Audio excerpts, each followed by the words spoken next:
We have Paul Curley, Director of Savings Research from the 529 and Able Solutions team at Market Intelligence. And today, Paul will cover landscape updates in the 529 channel, review participant demographics, discuss financial aid updates, and examine back-to-school trends. Just a couple housekeeping items before we start the presentation. If you have any questions during the session, we invite you to submit them in the Q&A section in the Engage It panel on the right side of the webinar screen. We'll do our best to address questions as they come up during the session, and we'll answer any remaining ones at the end of the presentation. And if we run out of time, we will follow up with you directly. If you have any issues viewing the presentation or hearing the webinar, we recommend that you try restarting your browser. And with that, I'll hand the presentation over to Paul.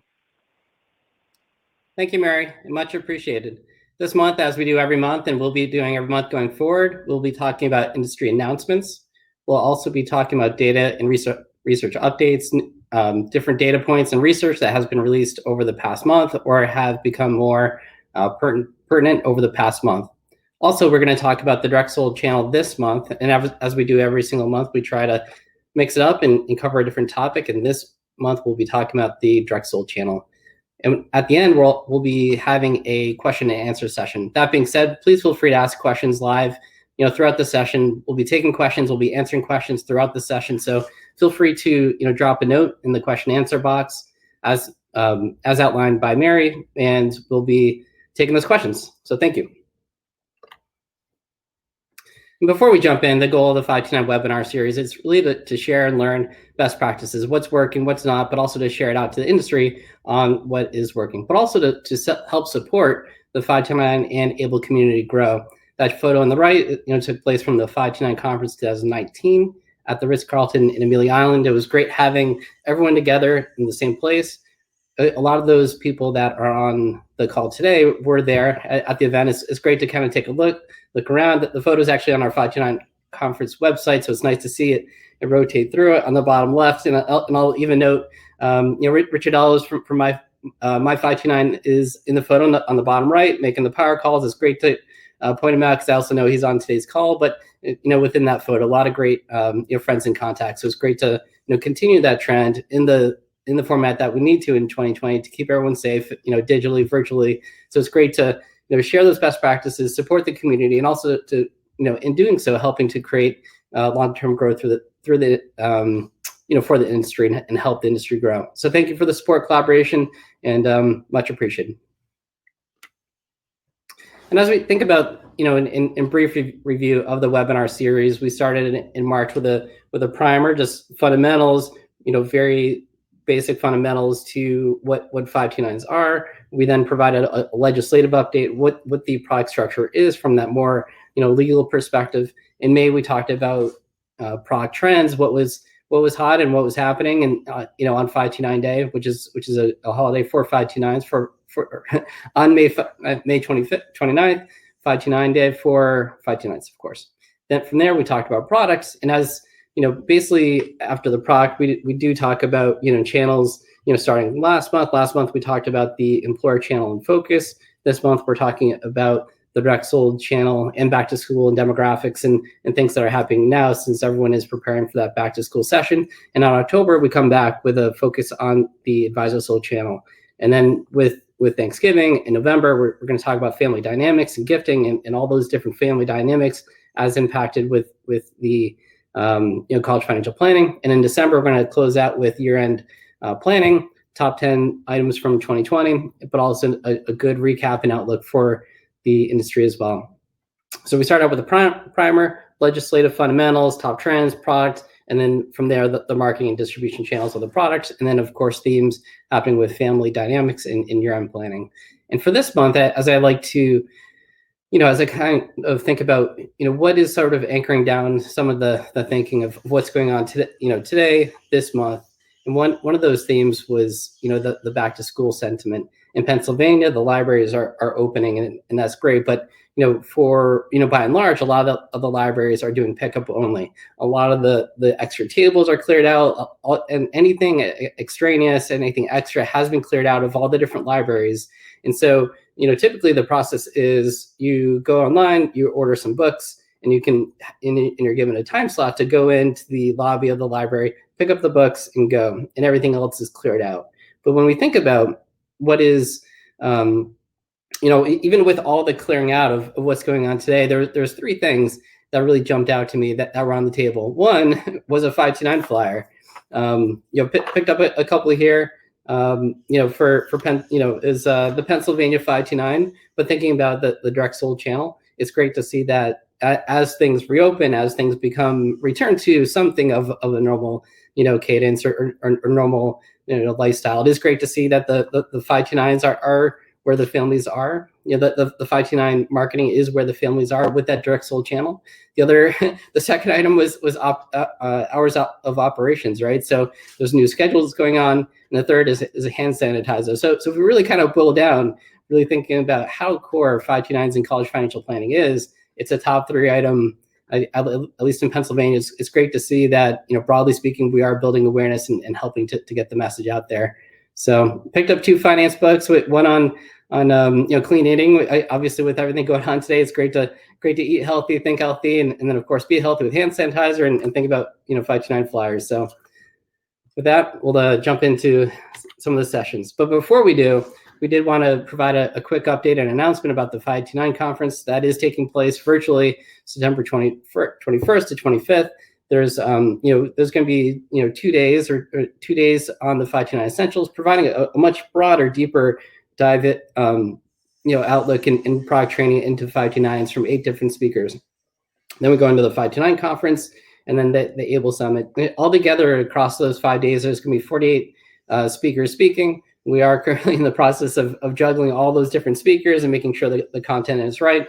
We already have roughly 100 people registered for the event, so we're getting great momentum, great focus. And please register now as registration's open. So it's great that we've launched the event based off the feedback and the needs of the industry in terms of getting that product training, talking best practices across all the different people and viewpoints throughout the industry, and then from there just launching and making it happen. So thank you for the support and feedback, and registration is now open. Thank you.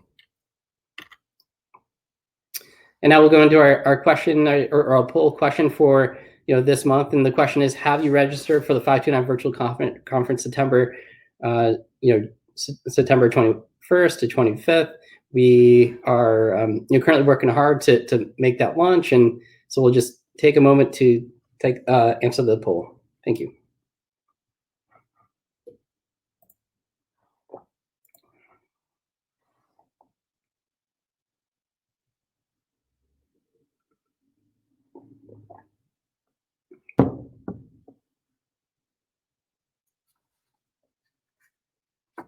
And we'll give it a couple more seconds.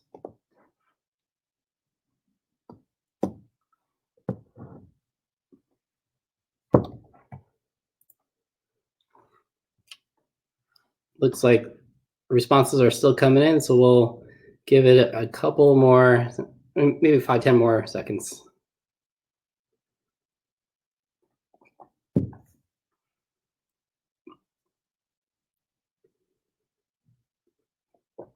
All right, so taking a look at the results and responses, 44% are saying yes, looking forward to it.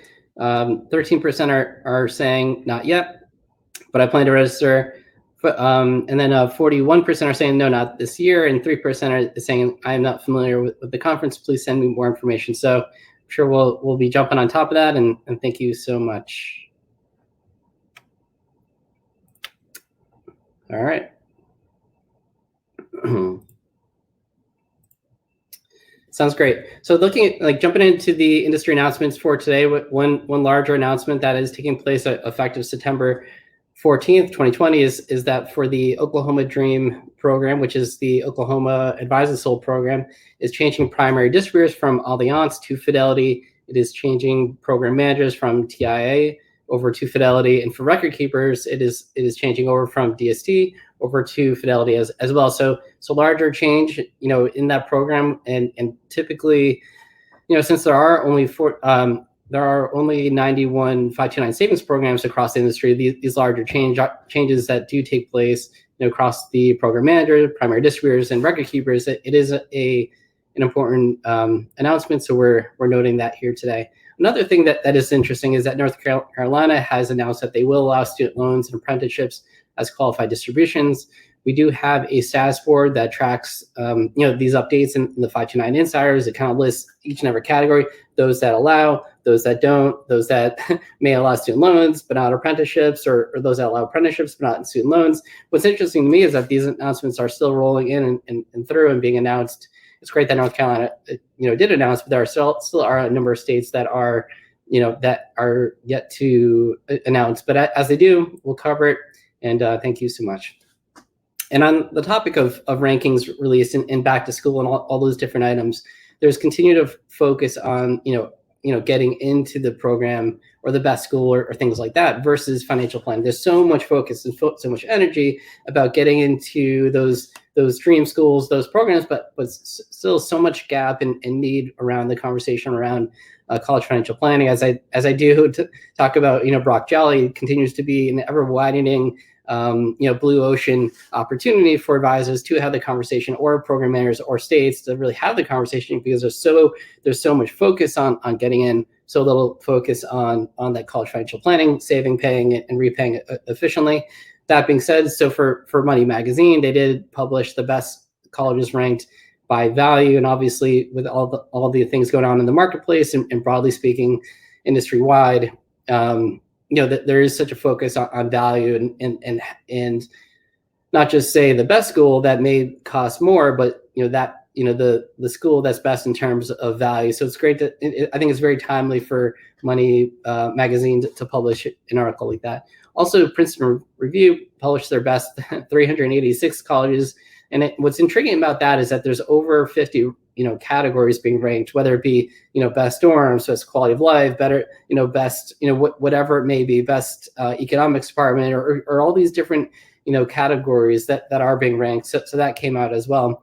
And while U.S. News and World Report not necessarily came out this month with their national rankings and all their different slices and dices, no discussion around rankings of colleges would be complete without the U.S. News and World Report. So we're including them. So Money Magazine, Princeton Review, U.S. News and World Report, that being back to school. So there's, that is in focus.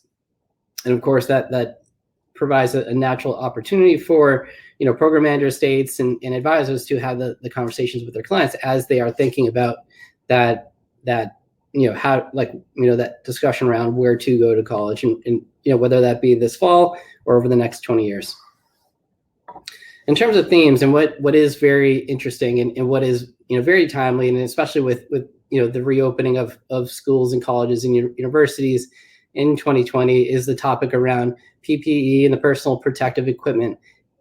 By and large, if PPE is a requirement in order to attend in person, then PPE would be a qualified expense for 529 plans.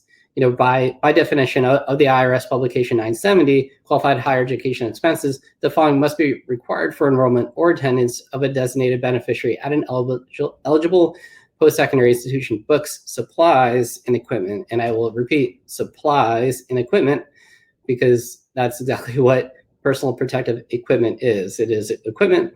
While we haven't seen or heard any, or at least I haven't seen any program manager 529 plan, come out and state publicly or have disclosure within program disclosure agreements, for those that are on today's call. I think it is a good topic of discussion to, whether that to be included, even if, in a blog post, in a newsletter, in an article, social media, or even formally within a program disclosure statement, which would be the official, rights or what is allowed, for a 529 program. But in the meantime, just in terms of just looking, and as a layman's person who has an MBA, a CFA, and is fairly intelligent within this topic, looking at the IRS code, looking at the definition of PPE, looking at looking at it as of today within that standing, one would probably think that would be PPE would be a qualified expense if required, by the school in order to attend. Of course, I would say talk to your accountant and talk to your, look at the items from your own analysis. But in the meantime, that's sort of, our response to what is going on in 2020. Another item that is taking place is SoFi Stadium will open up in California, and it's being opened up by the LA Rams and Los Angeles Chargers. They had a media day in this month in August 2020. My brother is a sports writer for the Ventura County Star in 2020, and it was kind of interesting to really think about, great stadium. He was invited to the media day. He's there. It's absolutely great. It is glorious, but to the extent that there's two things that jump to my mind. One is that college financial planning is reaching the big leagues, right? It's like the college financial planning is so large of an industry that it is getting the branding on large stadiums like this. Typically, and very top of mind. Please feel free to note in the question and answer box if there's been another stadium that has had that topic of college financial planning, like branding as such. The inverse item that struck me was that for college financial planning, the student loans is also reaching the big leagues at 1.7 trillion as of the second quarter of 2020 and growing. Student loans continue to grow and continues to be an issue. And of course, that is how SoFi is able to build that stadium. So it's great news, from the general person, going to the stadium, but thinking about it from the college financial planning, there just shows, it's more of an evidence that there is that blue ocean, gap that continues to be needed. And in terms of other announcements, I have two more, breaking news, not breaking news, but things that came to my attention. One is Jay Powell of the Federal Reserve had their monthly kind of notice. This month, August webcast is happening a little bit earlier. Typically, ours takes place 2 days after. So it's great to know that we have the same cadence as Jay Powell of the Federal Reserve. In the meantime, one thing that did kind of jump out was that for the next 5 years, he really does have an initiative to try and get interest rates as close to zero as possible. And thinking about, if I were in the shoes of a state agency or program manager, I would think about for the money markets and FDIC insured, whether or not the fees should be waived in order to keep the returns flat. I would also note that this was also noted from AKF Consulting. Andrew Fierstein noted this in social media this morning as well. So I want to take credit for noting that one specifically for myself, but thank you, Andrew and AKF for noting that one. But I do think it is a timely topic and something worth considering. And of course, August as well is my month of is my birthday. It takes place this month, so it's great to celebrate here with everyone on today's call. So thank you. And as on that data and research side, we did publish the second quarter 2020 data results from a market data perspective in terms of assets and accounts. As of the second quarter 2020, which is June month end for 2020, there was 13.6 million accounts investing almost 350 billion in assets. That number continues to grow. We can see basically how the assets have grown over that past 20 years. Obviously, in looking at this, comparing the second quarter 2020 to the end of 2019, one would see that the assets continue to be flat. In reality, we know it's been nothing but flat and highly volatile over that period. But it is helpful to really take a step back, look at the overall growth of the 529 college savings industry, continues to grow. And even another thing that does jump out is that 2008 dip was just that. It was a dip, and as we think about where we are today in the long term, thinking and positioning of 529s overall, that the assets have grown dramatically since 2008, and even though we're flat for year to date since 2019, one could very easily think that the trend of saving will continue to grow as well. On an ABLE column, Nebraska has released an RFI, request for information, for a program manager of the Nebraska Enable Savings Program. It is due tomorrow, so if in case you haven't started yet, you still have time. You can pull an all-nighter for the program. Of course, we know that those that are interested are most likely been working on it for a month or two now. But that being said, that is a larger announcement, by and large, because that was one of the first programs to launch. So it's great. Congratulations to Rachel Bayer and Nebraska for going to RFI, and best of luck to the team on that one. Another thing that was that's been eye-opening for August has been in the press, just great coverage in U.S. News and World Report. What is an ABLE account? ABLE accounts have been launched. they're growing, and now we're at the point where we're getting that message out there. It's great that the article came out by Kimberly Langford, and she was the former, basically the creator of the column Ask Kim, formerly Kiplinger. So it's great to see that, there's high level, high stature people talking about, able accounts. And so thank you, Kim.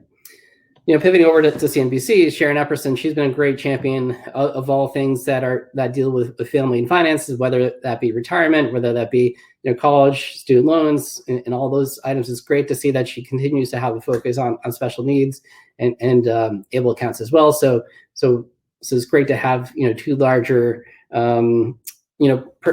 personalities or personnel really kind of help push to get that awareness out there.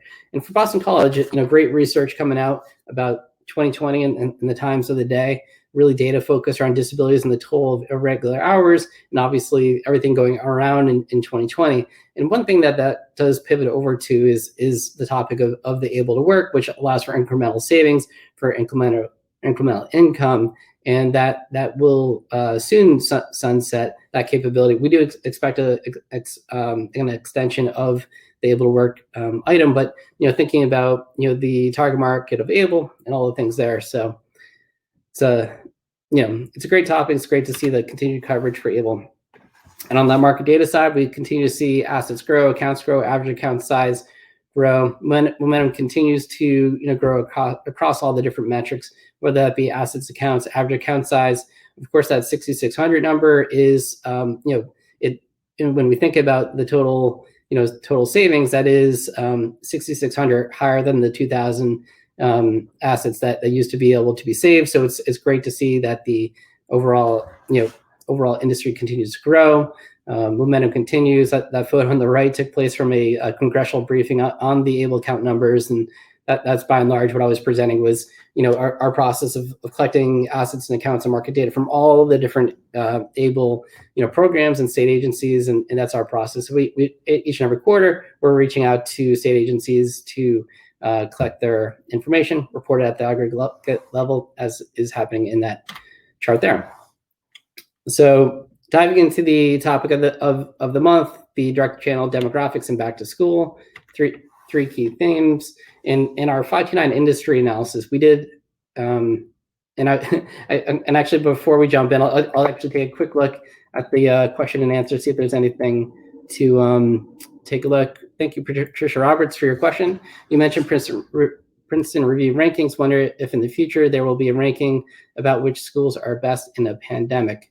That's a great question. I think for I would be interested as well if they'll ask that question directly, or sort of if there's a couple different metrics. And so great question, Patricia, and much appreciated.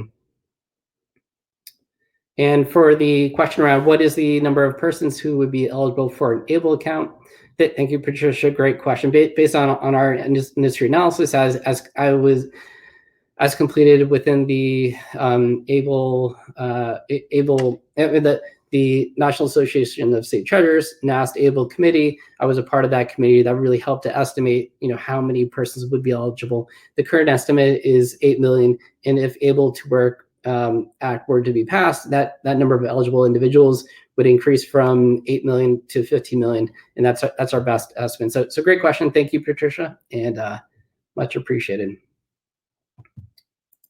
So jumping into the session for today. In the 529 Industry Analysis 2020, we do an annual survey of parents to really, take a look at families and how they're saving for college.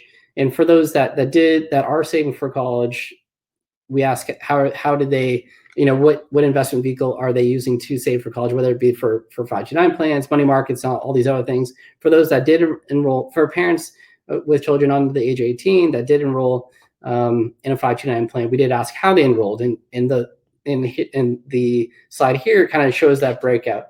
And as we talk about the Drexel channel, today, that first bullet point really covers the Drexel channel. Whether the enrollment be online, by mail, over the phone. Thinking back about that photo about the flyer at the library, so someone getting the flyer and enrolling online, or just requesting an application online, and getting one in the mail and sending it in, or setting up over the phone. So 51% of 529 account owners open up that way. As we covered last month, the employer channel. About 12% of those who have a 529 plan open up through the employer channel.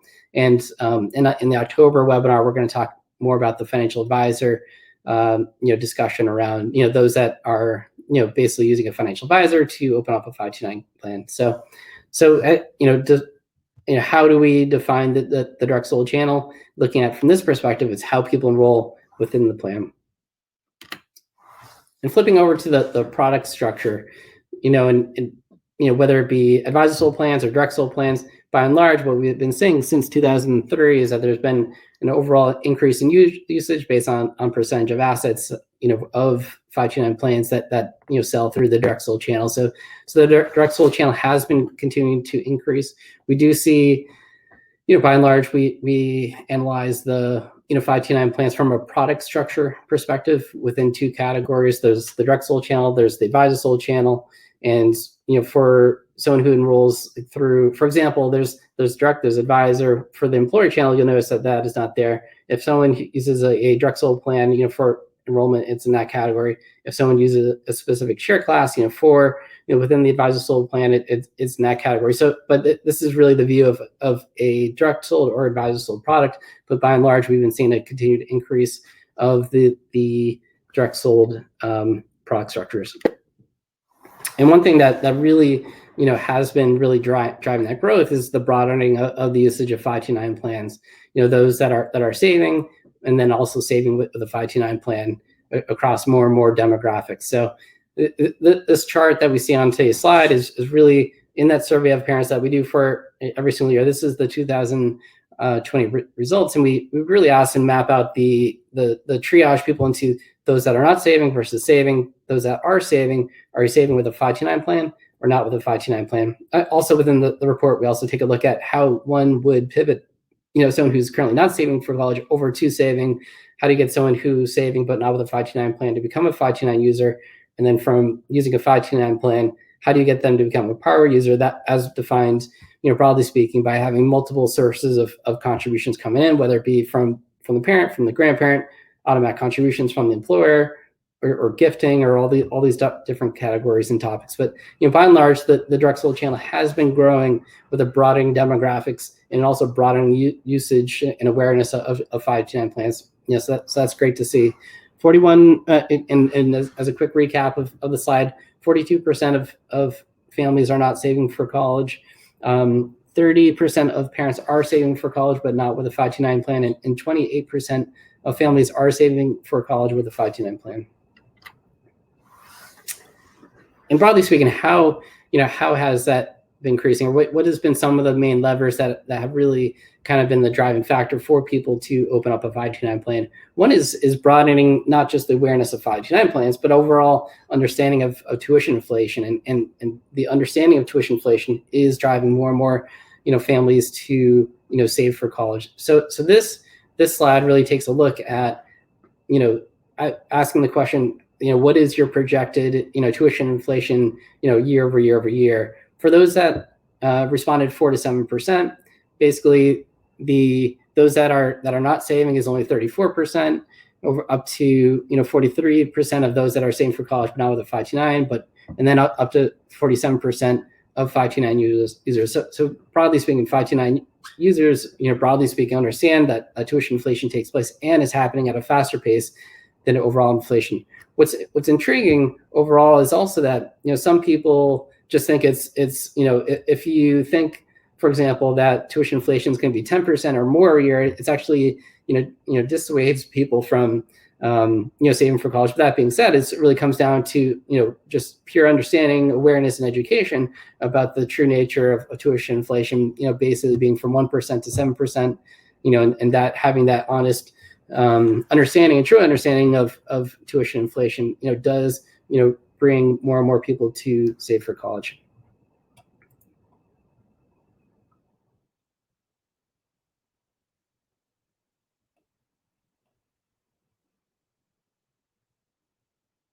Just taking a quick look at the question.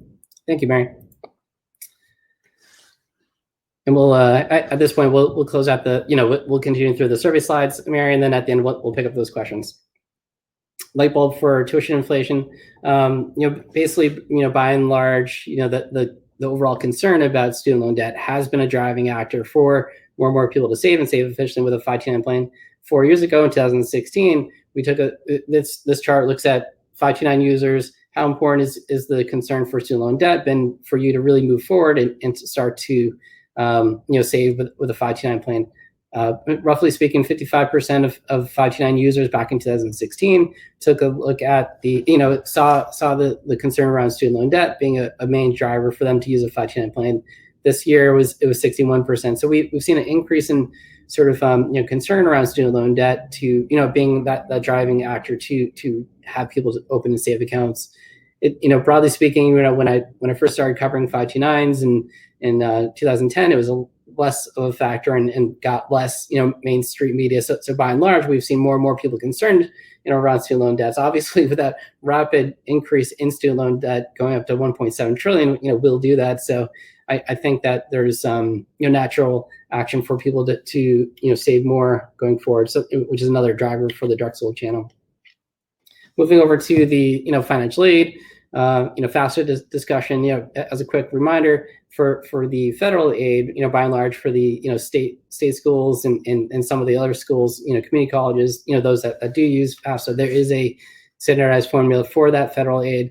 As a quick side note, more private schools, do have their own institutional way of looking at financial aid, and some of the schools even have their own specific way of looking at financial. But by and large, there's the cost of education minus the expected family contribution equals financial aid eligibility. What's interesting in 2020 as well in terms of the overall, what is going on, and for those that are going to school, virtual, that would obviously impact the cost of attendance, whether that be those going to if they are taking classes virtually, there isn't room and board expense, for example, so that would impact the cost of attendance.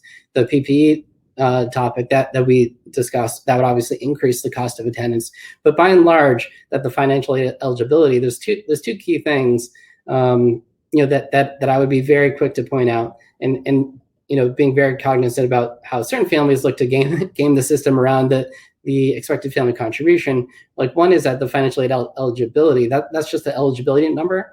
A lot of schools don't actually fill that entire bucket, and by and large, those are most likely to have a lot of student loans, which of course one needs to borrow. So finding ways to sort of game the system or to hide money as a means to avoid or to get financial aid is not necessarily right if anyone is just working to find ways to get more and more student loans, which cannot be dispersed in bankruptcy. But taking a quick look at this formula, the slide was included in our primer, but it really does, one thing that does jump out, and as kind of discussed on the last slide, was really that it is an income-driven formula. Parental assets impact up to 47%, student income is up to 50%, and the assets is really 5.64% or 20%. 529 assets is included at 5.64%, but by and large, considerably less than the income. So as people try and think about doing different strategies around moving around the assets, I think it really has marginal impact, or versus the income level, which is there's it is what it is. So it's the student income, there's the parent income, but also the assets. It's an income-driven formula. So by and large, the conclusion really is that the most efficient way to save and pay for college is really through savings. So as a quick recap, there's the industry announcements, there's the data and research updates. We talked about Drexel channel question and answer. We had some throughout. You'll see that there's also a couple of questions popped up in the question, and by and large, that there's the final statement around the Drexel channels is that it's an important channel, it's a growing channel, it's accelerating. There's a lot more opportunity for growth. And as a quick side note, there's the conference next month. There's the next webinar on the Advisor Soul channel in October, and we'll go over to question and answers, and I'll drop off the video. So I'll take a quick look. Please hold on a moment. Thank you, Paul. and we'll give everyone a moment to take some time now to submit your questions if you haven't had a chance yet. But I'll just start with a couple that have come in. One question was, students going back to school and college virtually this year, how do you see this affecting 529 plans and influence college planning? Yep, great question, and thank you, Mary. Obviously, that will impact the cost of attendance. With those that do go online, there's no room and board. Obviously, there's the discussion around PPE as well. But as a quick reminder, what's great is that computers and peripherals and internet is a qualified expense, so that continues to be a source of demand and need for 529 plans. By and large, the importance and value of education has only increased in today's scenario, whether it be more income, as let me pause for a second and say, as one gets has more and more education, it does lead to more income, lower levels of unemployment, and higher levels of quality of work and life. As a quick side note, that the unemployment rate was most recently announced at 9.9% overall, but as one gets more education, that unemployment rate is actually dropping. And so there's an increased demand for 529s. And by and large, as a quick what one point of discussion, with the projected high cost of the stimulus, there may be, as some propose, that there may be higher taxes in the future, and by and large, therefore the tax benefits of 529s will increase. It's always important to save efficiently for goals, and now it's more important than ever. So great question, and we'll continue to track and cover. And there's we did have the question around the number of eligible able users. We will take a quick look at that and how able to work numbers may adjust that number. So thank you, Marlene. Great question. Thanks, Paul. Yeah. And a comment on one of the slides you showed regarding the demographics, about the importance of debt concern in driving action to save for 529 users. Do we have those results broken down by household income levels? Yep. Great question, Mike O'Brien, and much appreciated. We do have that item. We do break it out. I think that we have reported prior results on our 529 Insider website. And then for the newest results, we obviously had in the 529 industry analysis, but we'll take a look into publishing an article on that item, because it is one that we do get every single year, and so hopefully that'll be our topic in October or that'll be in our data and research item next October, this October 2020. Thank you. Thanks, Paul. Another question: do you anticipate a reintroduction of homeschooling as a qualified expense, given our pandemic situation and the new normal? Great question, Angela, and much appreciated. I think that obviously it's in focus. A lot of the COVID-19 bills are getting traction, and obviously with the back to school season, for some are already taking place. It did get a bill for that specific item did get introduced in the spring going on late summer, and we'll be tracking that. Obviously it's a football to see what does get carried and what doesn't. But that being said, I do think it'll be a continued item of focus through the remainder of the year. Great. Kind of some more questions about our current situation. But if a student lives at home and takes at least half time class load virtually, can the cost of living with parents be calculated and reimbursed via a 529 plan? Great question, Patricia. Yeah, that's that's been a question that has been cropping up and started to crop up. By and large, the answer has been yes, and that does track and trace back to IRS publication 970. So that is with a lot of students that did take place in the fall, where they had to pivot from on-campus living to at home. That was one means to use the refund assets that way. So great question. We do expect that to continue, and as that interpretation from the IRS is updated or changed, we'll be happy to cover. Great question. Thank you.